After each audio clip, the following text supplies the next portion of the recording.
Yeah, what's going on, ladies and gentlemen? Welcome to another episode of Urban Tasters with your boy Girls Is Not Me. Who else?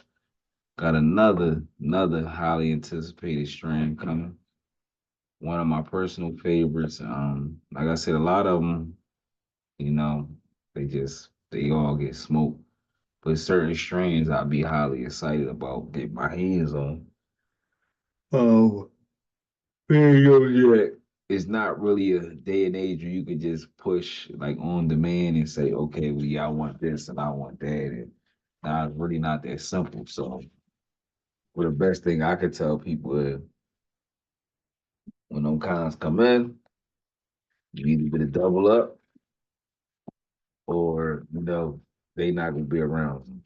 But the kind that we'll be reviewing tonight, like I said in the last video, is a kind called Fruit Loops. Now, when I first heard about it, it smells so good. But when I first heard about Fruit Loops, at first it was like, okay, I'm like, ah, here they go, Fruit Loops, all these different weird names. But at the end of the day, so far, everything's been good. When I got it, it came in like a cereal pack. So it was like Fruit Loops, Oreos, and something else. I got another one called Apple Fritter. So that's the one I'll probably be doing next. I mean, to me, that was the one that I was highly anticipated, but it's like the anticipation didn't meet the hype. So, like I said, this one right here is called Fruit Loops. Believe it or not, don't ask me why it's called Fruit Loops, but it's a mixture of the legendary White Widow and one of my all-time favorites, Blue Dream. Blue Dream always liked it because it was a strand that, like, the for one of the first weeds that I personally smoked that had me like, not to the point where I'm like, oh man, I'm ready to pass out, but I was high but energetic. So I kind of like used to call it like crack weed because it's like every time I smoke it, I want to do a lot. I want to clean up. I want to read. I want to like it made me so focused, and I never had weed that made me so focused. Like a lot of people don't understand with me smoking weed and still doing stuff. Like I didn't understand how to pass some tests. It's very high scores high off of weed, but I ain't gonna naturally say that that's the reason why. I know how weed works. So it wasn't the fact that I was high, so I got high scores. It was the simple fact that I was high and my body was so relaxed that my mind was able to access all the information. And I remember back in 2005, I had took a test. That's bad. I don't think they can do anything about it. But I had went to trade school. So being though is that I didn't have a high school diploma or a GED, I had to take what they call an assessment test to determine whether I was competent or smart enough to be able to go to trade school without, I guess, the proper documentation. I don't have no idea. So I remember the day before I took the test, my my pop was about to take me up there to go take the test. So I remember I was staying up the street in front of my homeboy crib, and I'm talking to him. I'm like, man, he's like, nigga, you really going to school? I said, yeah, man, I can't keep just, the block ain't what it is. Not every day. I need a trade or something, bro, or a skill. Like I want to know how to do something. I don't want to just feel like this all I can do. And he was like, oh man, uh-huh. So I remember staying in front of his house. So at the time, he ain't smoked. So I'm just out there trying to calm myself, calming my nerves before I go take my test or whatever. So I'm just sitting there blowing. I think I smoked like two L's back to back by myself. So I'm out there, motherfucker. I'm fried. I'm talking to him. That nigga like, bro, you high as shit, man. You sure you gonna? So I never forget. A nigga gonna tell me, man, I think you gonna fail that, John. You too fried. So I remember when I went in the room, the lady gave a little speech, and she was like, everybody wants to be here, but it's not for everybody. So if you don't agree with your test scores, don't blame it on yourself. You can always try again in 90 days. So I'm like, whoa, this shit must be hard. Now, previously to there, I can't remember that before or after, because I forgot I made like a 95 or 96 on the post office entry test too. We'll get it at some other time. But I end up going to go take the test or whatever, and I remember on the thing, all they kept saying, she scared me. So we started talking and they started handing out the booklets or whatever. So the shit gave you like some back in the day citywide testing type vibes or something like back in elementary school. So I'm sitting there taking me drawing. She asking people like, "Yeah, y'all comfortable? Y'all want any water or anything before y'all start? Y'all can't leave the desk, whatever, whatever." So I remember I asked her. She was like, "This is how I knew the shit was bullshit." So she was like, "Oh, if anybody has calculators, you're allowed to use them." Who the fuck brings a calculator to a test? So, bunch of motherfuckers pulling out calculators. Keep in mind, this was '05, '06. It wasn't no calculator on your phone like that. Not that you could just pull out and use like now. So everybody like, damn, damn, damn. And all the damns, I'm like, damn, I know who gonna fail. So the lady kept saying the only hint I can give y'all is the math part is loaded down with division. So gladly she told me that. I'm like, Miss, can I get like 5 blank pieces of paper? So she was like, 5 blank pieces. She like, oh, I thought you was gonna ask me for a calculator. I said, I know you ain't got no calculator. You give me one, you gotta give one to everybody. So she was like, yeah, I can't give you no calculator, nothing like that. So we gonna go, she like, we gonna figure something out from there. But also give me a second due to copyright guidelines. I mean not copyright, but due to YouTube guidelines. Y'all can't see this part. I'll be back at this brief commercial break. All right, ladies and gentlemen, I'm back. So I remember her telling us that the test was heavy, heavy division. So of course, I could do division with a calculator. But when I was a kid in school, it's like how you say, I had a unique way of learning. So when a teacher was teaching the class division, I never understood it her way. But I can go home, do it, and come back and give her correct homework. So after about the fourth or fifth time, she was like, you got to do these problems in front of me because I can't understand how I asked you to do it in class and it's wrong, but you can come from home and it's done right. So I remember I had to do it on the board one day. And all I remember is the lady standing back and she was like, I have never in my life seen division done that way. She said, I wouldn't even thought it could be done that way.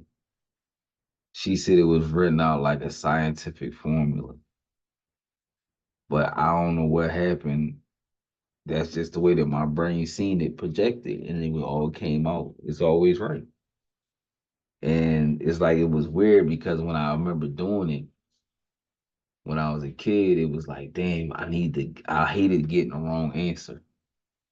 So I don't know if that's the way my brain projected it, but if you see it, it's like you could do 23 divided by 4,000 or something. That shit gonna be on the paper like this long. It's gonna be written out in all these different segments and numbers, but when you look at what's on top, punch it in your calculator is gonna be correct. I never understood it. But when she told me the test was heavy division, I asked her for a whole bunch of papers. So at the end of the test, I must have walked out and left the papers on the desk. So when I came back to do the little initial join or whatever, after they let you know you passed the test and all that, and the lady still had my papers. And she was like, "Who taught you how to do this like this?" And I'm like, "I taught myself." And she was like, "What the fuck?" She was like, "I never seen it done." She said, "I tried to do it myself and it doesn't make sense, but the number is right." I'm like, "I don't know." I said, "I can show you. You want me to do it in front of you now? I can do it anytime. I don't know why. That's the only way I can do division on paper. Don't matter if it's long division, however you want to call it, any division. I could do it on paper. It's not gonna come out conventionally looking like the average person." So that kind of built the bond with the lady. Then on top of that, I think I scored like 96. And I scored like a 96, something like that. I know out of the whole room, I think I had second highest score because I think I got like two answers wrong. And she said she could see where I erased it and switched it, so I would have kind of had the top one. But if you would have seen the class, I mean, the people in the room that day, it wasn't that hard. And then the part that made it cool was it wasn't just people going to school for what the trade I was going for. Everybody who was entering had to take that test. And they was only accepting 15 students. So they gave you that pressure right before the test came. But long story short, I was fried out my ass. Even after I got done, I came out the room still high as shit. That's how high I was. So that's the point in my life where I realized that I could do, a lot. High. Like that was the most everything of pressure I dealt with. Always like, nah, I'm not smoking no weed till I get this done. But that was one of the things that showed me I could do more. But just a little tidbit about the host. Back on track though. So like I said, we got our strand for the night. I'm just finishing off a piece, but strand for the night we got is Fruit Loops. Like I said, legendary White Widow. One of the very, very, very few kinds of exotics that after, the haze, cane, purple, all that good stuff. White Widow came out of the cuts and was killing us. And then, like I said, the Blue Dream is the other cross was just in here. But I think if I'm correct, the White Widow is more dominant in this one, if I'm correct, because I still get the feel that Blue Dream gives you, but I still do feel like it's just some gas a little bit. So, it all depends how you look at it. It does have that sweet aroma taste, like just pulling it, you get a little hint of it, and it's really cool because deep down inside, like I don't know if it's brainwashing, but it does kind of has a hint that tastes like Fruit Loops, but it has like definitely has a little fruity hint. But let's get into it. But like I said, I picked this strand because these were two of my favorite strands. White Widow came around, crept out right after this. Everybody got tired of. I'm tired of the haze and. 'Cause they had pineapple haze and all that other shit back then. So when White Widow came out, it was like, oh, this shit is crazy. So I was like, bam. And then I don't even remember the first time I officially had Blue Dream, but I remember the first time I officially knew what it was. And after that, I was buying it from anybody who virtually had it. But I was so keen on it to where even if that shit wasn't it, no, I'm a smoker. I'm like, nah, this ain't it. It's good, but this ain't it. And that's how Blue Dream was distinct to me. Sour Diesel was like that at one time because like I said, these were the main strains that was around, and it was not easy to get because it was way more expensive back then. But that was one of the biggest strains. And see, even when you get that smell off of it, it kind of give me that gassy smell, like yo, like that when you walking past fuck you smoking, bro, type smell to it when it come, on the output, but it's mild and it's smooth. I don't know how hard you hit it, but It ain't really a mean punch to it. Um, to me, this is like my winding down for the night because it does have a little kick to it. Don't let the fruity fool you. You know, it got a little punch to it. But overall, it's very, very smooth. um,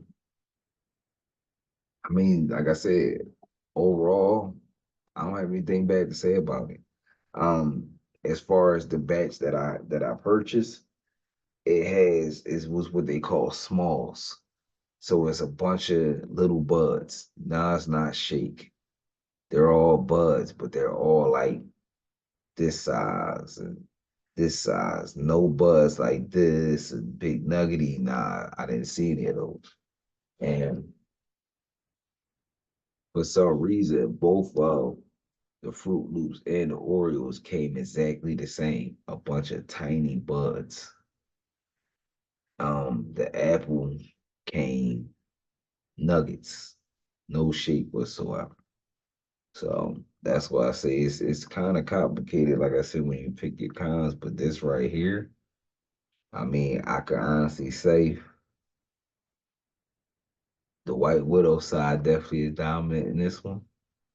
You can taste it in this one. You know the White Widow because, like I said, I can feel the creative side pushing, but I can also feel the, hey man, why don't we go sit on that couch and watch TV for a little while? So you gotta weigh the option, but I could. I've been anticipating it for so long. I was kind of waiting for it to come anyway, so I knew it was gonna be a good one. But like I said, as far as a lot of these strains, I mean, I done probably ain't no fucking probably. I have probably consumed thousands of different strains of marijuana, literally thousands. So, but yeah, like and then like I said, another thing I like about this strain, it's like the smell that comes off of it is tremendous. Um, it has like that gas smell, but it's also masked under the aroma of whatever the essence from the Fruit Loops, the White Widow and Blue Dream, but it has a great smell when it comes off of it. Um, to me, it definitely gives you an energetic high. I had to let it set in because I don't know if you guys know. I mean, I kind of cross. That's why my homies like, how you gonna smoke a super strong one then smoke it? Man, listen, it is what it is. Half the time we don't even know what the strain is, and we just smoke back to back. So it's the same thing.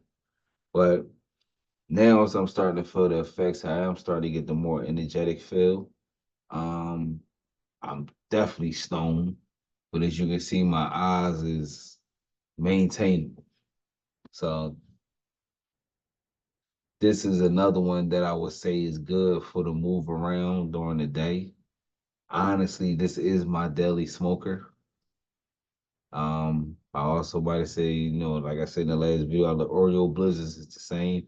But if I have to rate one on top of the other, I probably smoke more of the Oreo Blizzards than the Fruit Loops.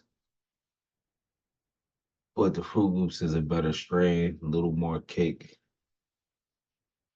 It's a little more enjoyable too, because like I said, the taste is, I would definitely let it mix them together. I probably might do that. I am a mixer. I will definitely mix some strains together in a heartbeat. Definitely if I like both of them, because it's like, well, damn, I like this, I like that one. Let's see what they smoke like together. So that might be something I do because a lot of times when I get like when I had like the snowballs and balls and snow caps and all that stuff, I made sure that I mixed it with something else. So I mean, it always has the times when you need to mix it with some regular marijuana to dumb it down a little bit, but yeah, the regular cons, yeah, I'm mix and mix. So this would definitely be a good one. But I definitely give Fruit Loops a thumbs up. Once again, I always say as far as these videos, you'll also see following ones for each video with more detail because I also like to sit back and do the back origin of the strains. I know we know White Widow, I know we know Blue Dream. Get y'all a little bit more back origin on that, a little back origin on the White Widow. Even some information on the person who decided to made them together. So we gonna definitely do some more things on these strains because, like I said, some of them are definitely worthy of another look and a little bit more detail to let people know who actually might watch these and be interested in trying. Like I said, I'm a pretty good judge of character when it comes to this. I mean, to me, I'm very picky at times, but overall, like I said, I'm very satisfied with this strain. I definitely give it a recommendation. But as always, definitely great hanging out with you guys. Join y'all my favorite high town story because I think that was like one of the craziest things I ever did high. Um, never got high going to court. Never got high anything crucial outside of that. Never got high at work. Big rule of mine. Um, I guess this is like the commercial part. If I tell y'all to be responsible, yeah, I consume marijuana for all these years. And any coworker will tell you, I will not smoke on break. I will not smoke anywhere near them folks' building. If I was in school, I do not smoke on lunch breaks. I don't smoke anywhere near them folks' building. The way that my mind was always programmed, even though I didn't want to go to school, I'm here.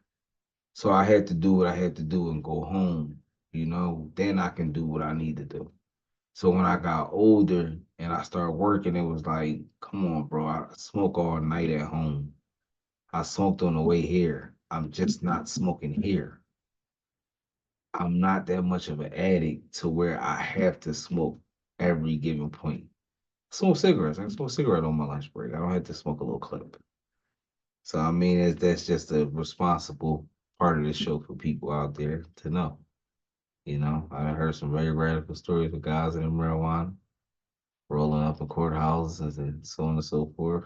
A lot of weird things people go through with marijuana, not being able to just leave the shit at home because it's at home enjoyment.